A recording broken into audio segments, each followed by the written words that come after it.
Manchester United are back.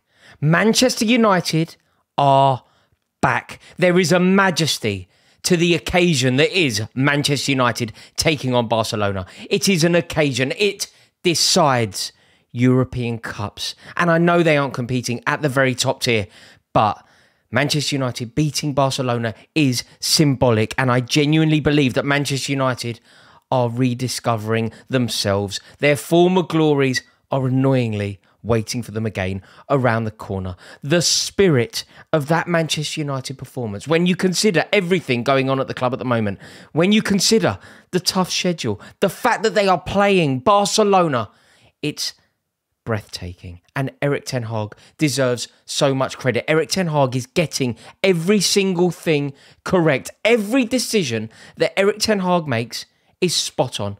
And I believe that he is in contention to be Manager of the Year. It is phenomenal what he has done. He has come into that club and changed everything. There is a total and utter cultural reset. He has managed to reconnect the fans with the players with one another. And the disparity between all of the layers of that club has never been more off. And yet it feels like there is so much unity. And it is all because of the brilliance of Erik ten Hag. Manchester United fans haven't felt like this for such a long time. That is a direct quote from Adam McCullough that has gone into the club group moments ago. They haven't felt like this for such a long time because they know that they are on the precipice of something spectacular. And let's put this brilliance from Ten Hag into context. He took over a team that were in total and utter disarray. He took over a team that were in genuine jeopardy of falling out of even contention for the top four. He took over from their worst ever manager. Ralphie Boy Rangnick is an embarrassment to Manchester United. Ralphie Boy Rangnick is the worst appointment that they have ever made in their rich, bold and dazzling history. Ralph Rangnick is a footnote. He is the worst manager that they have ever had. A manager that never deserved the job. A manager whose best achievement was winning an Intertoto Cup with Stuttgart in the year 2000. Do you know how difficult it is to follow in the footsteps of somebody so inept? Do you know how tricky it must be to navigate the world that Ralph Rangnick has recently inhabited? And yet, Ten Hag is doing it with aplomb. Think about it. Every big decision that he has made at that club, every single one, bang on the money. Whatever it is. How did he handle Cristiano Ronaldo? Wallop. Perfect. How did he handle Harry Maguire? Wallop. Perfect. He's not a coward. He will back his own convictions and he doesn't hide. The easiest thing to do with regard to, say, Cristiano Ronaldo or Harry Maguire would be to say, I didn't sign him. I didn't sign him. Harry Maguire, I didn't sign him. He's your captain. He's £80 million. He's the best that we've got. And therefore, play him, hide behind the fact that he's not your man, and the blame will never be on you. Instead of that, what does he do? He takes the hit himself. He plays Luke Shaw in that position. If that goes wrong, who's getting blamed? Not sure. If it goes wrong, it's on Ten Hag's shoulders. Signs Martinez. If it goes wrong, who gets blamed? All on him. Whereas he could have been cowardly, he could have hidden. He is getting it so spot on. He is such a fantastic manager. And the way that everything just works. His substitutions decide games. His substitutions have such a direct impact on the result of every single game. It's truly, truly brilliant. And they are in 4 competitions. They are guaranteed silverware. I'm convinced. Whatever the silverware is, I do not know. I feel like they're going to win silverware on the weekend. But even if that one doesn't go their way, I feel like silverware is waiting for Erik ten Hag at Manchester United. And he looked so happy tonight. He really did look so happy. Because tonight's game could have gone either way. You know, it really was a game of two halves. Don't get me wrong. Manchester United was certainly the better team over 2 legs.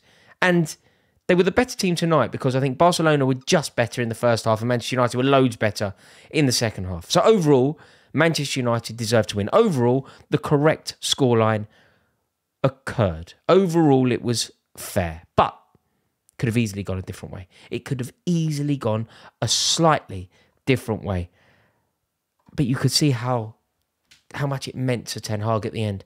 You know, when the players were all going crazy, and that's such a great thing to see if you're a Manchester United fan. The players all loving each other. Raphael Varane clearing one off the line from Lewandowski in the last minute, and everybody celebrating on the pitch as if he had scored a last-minute winner, because that's the importance of it. But Ten Hag stood there, head cocked slightly back, surveying the stadium that was going potty. Old Trafford in full voice is an intimidating, beautiful spectacle.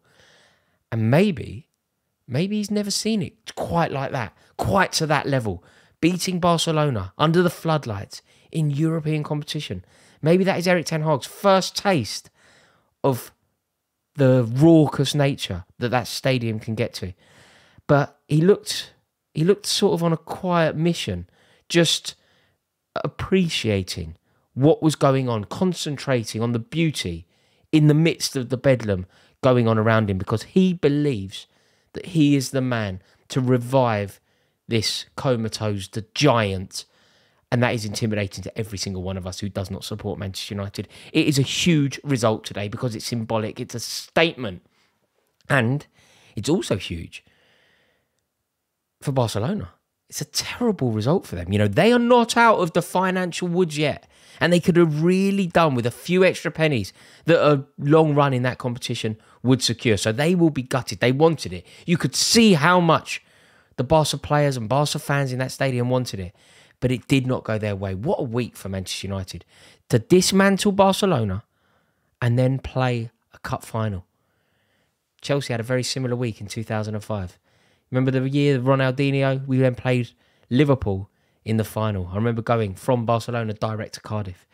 Yeah, truly amazing. But Ralph Rangnick, I honestly think that we just need to appreciate the job that he has done. Look at the way that he has elevated individual players' performances.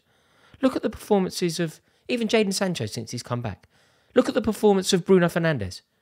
Outrageously good. Brilliant this season. Truly sensational. Look at the performances of Luke Shaw.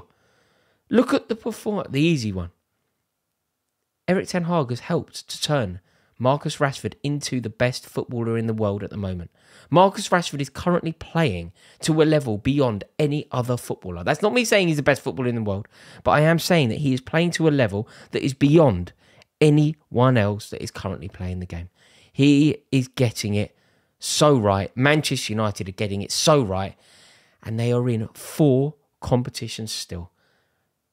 Believe you me, they are back.